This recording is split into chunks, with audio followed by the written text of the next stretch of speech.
السلام علیکم ورحمۃ اللہ وبرکاتہ۔ امید ہے آپ خیریت سے ہوں گے۔ جیسا کہ آج میری ویڈیو کا موضوع ہے قرض سے نجات کا وظیفہ، تو جتنا ہی قرض کیوں نہ ہو تو اللہ پاک ایسے ہی مدد کریں گے کہ آپ سوچتے رہ جاؤ گے۔ اس وظیفے کی برکت سے چند دنوں میں ہی آپ کا قرض اتر جائے گا۔ یہ بہت سے لوگوں سے یہ وظیفہ سنا ہے، اور بہت سے بزرگ، بہت سے بڑے بڑے نیک لوگ اس وظیفے کو پڑھتے رہتے ہیں۔ ان کے زبانی سے سنا ہے کہ یہ بہت اعلیٰ اور اچھا وظیفہ ہے، تو اس کی پڑھنے سے اللہ پاک اچھے طریقے سے رہنمائی فرماتے ہیں۔ جیسا کہ ہر وظیفے کو ادا کرنے سے پہلے باوضو ہونا لازمی ہے۔ جیسے کہ ہر ویڈیو میں یہ اکثر کہتا رہتا ہوں کہ باوضو اکثر بھی تو باوضو رہا کریں۔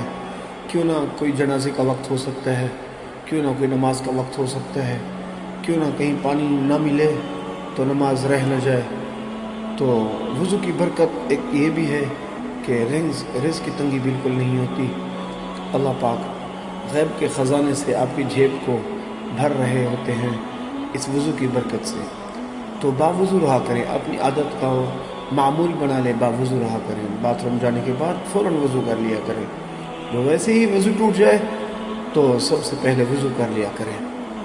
تو فوراً وضو کرنے کے بعد 3 مرتبہ درود پاک پڑھ کر میں وظیفہ آپ کو بتانے جا رہا ہوں۔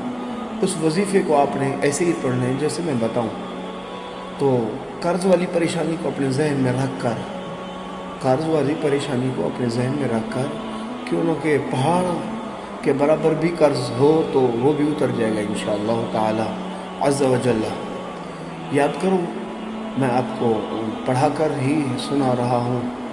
اللہم اکفلنی بحلالک عن حرامک واغننی بفضلک عمن سواک۔ پھر یاد کر لو، اللہم اکفلنی بحلالک عن حرامک واغننی بفضلک عمن سواک۔ اللہم اکفلنی بحلالک عن حرامک واغننی بفضلک عمن سواک۔ اکثر ہر نماز کے بعد ہو جائے تو ضرور کوشش کریں ایک تسبیح پڑھ لیا کریں۔ اگر ایک تسبیح ہر نماز کے بعد نہیں ہو سکتی تو صبح اشراق سے پہلے اور نماز فرض کے بعد فوراً ایک تسبیح پڑھا کریں۔ تو 11 دن ان کو تسبیحات کو مکمل طریقے سے پڑھا کریں، کوئی ناغہ نہ ہو، تو اللہ اپنے خزانے سے آپ کے قرض اتارنے میں اپنی مدد کریں گے آپ کی۔ تو اس وظیفے کو یاد رکھنا، تو دعاؤں میں بھی مجھے یاد رکھنا۔ اس وظیفے کے بعد جو دعا مانگی جاتی ہے اپنی حاجات کے لیے اور پریشانوں کے لیے، اس اکثر دعا مانگنے میں بیماروں کو، پریشان لوگوں کو، جو آپ کو درخواست دعا کی کرتے رہیں، ان لوگوں کو اکثر یاد کیا کریں۔ تو مانگنا آپ کا کام ہے، دینا تو رب کریم کا کام ہے۔ تو سننے والی ذات ہے، وَنَحْنُ أَقْرَبُ إِلَيْهِ مِنْ حَبْلِ الْوَرِيدِ، وہ تو شارک سے ہی قریب ہے۔ آپ کی ہر آواز، ہر ادا وہ دیکھ ہی رہے ہوتے ہیں۔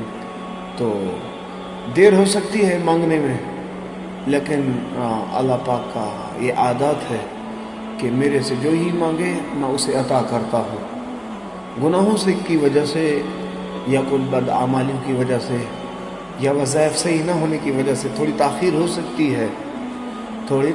سکتی ہے، لیکن رب کریم کا وعدہ ہے کہ میرا انسان میرے سے ہی مانگے تو میرا دل خوش ہوتا ہے اور میں اسے مزید ہی دیتا رہتا ہوں۔ تو اللہ عز و جل آپ کو عمل کرنے کی توفیق عطا فرمائے اور آپ کو پابندی کرنے کی توفیق عطا فرمائے۔ تو دعاؤں میں یاد رکھنا، اگر بات بھول گئی ہو تو میرے چینل کو سبسکرائب کر دیں۔ جزاک اللہ خیرہ۔